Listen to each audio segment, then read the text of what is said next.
হরে কৃষ্ণা। আজ হচ্ছে 14 তারিখ, কাল হচ্ছে 15 তারিখ, কালকে হচ্ছে পুরুষোত্তম মাস, কালকে কিন্তু সমাপ্ত হয়ে যাচ্ছে।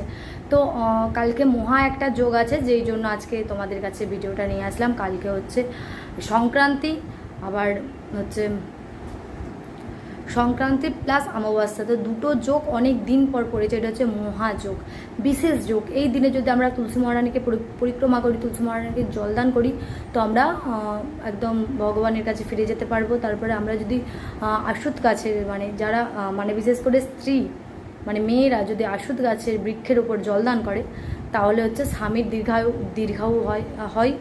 তারপরে 33টা যদি মালপো আমরা মানে ভগবানকে অর্পণ করে সেটা যদি কোনো বৈষ্ণব বা ব্রাহ্মণকে দিই, তাহলে কিন্তু আমাদের এই ফলটার দ্বিগুণ আমরা ফল পাবো। আর বিশেষ একটা কথা বলে থাকি, যেহেতু গুরু মহারাজ এখন অসুস্থ আছেন, জয়প্রতাপ স্বামী গুরু মহারাজ অসুস্থ আছেন, তো যারা যারা ব্রত করেছো সেই ব্রতর ফলটা গুরু মহারাজের উদ্দেশ্য মানে ভগবানের কাছে গুরু মহারাজের সুস্থতা কামনায় তোমাদের সেই মানে ব্রতর ফলটা গুরু মহারাজকে অর্পণ করে দেবে, যারা যারা মানে ব্রত করেছো।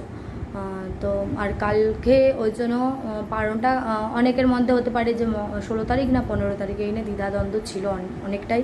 তো আজকে মহারাজ এটা পুরো মানে ক্লিয়ার করে দিয়েছে যে 15 তারিখেই পালন হবে, 8:30টার পর 12টার মধ্যে, মানে সকাল 8:30টার পর করতে হবে এবং 12টার মধ্যে পালনটা আমাদের দিকে কমপ্লিট করে ফেলতে হবে।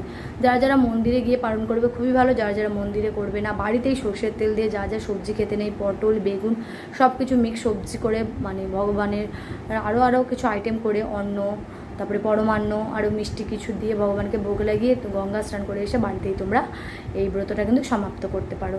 আরও যদি কিছু জানবার থাকে আমাকে কমেন্ট বক্সে কমেন্ট করো। হরে কৃষ্ণা।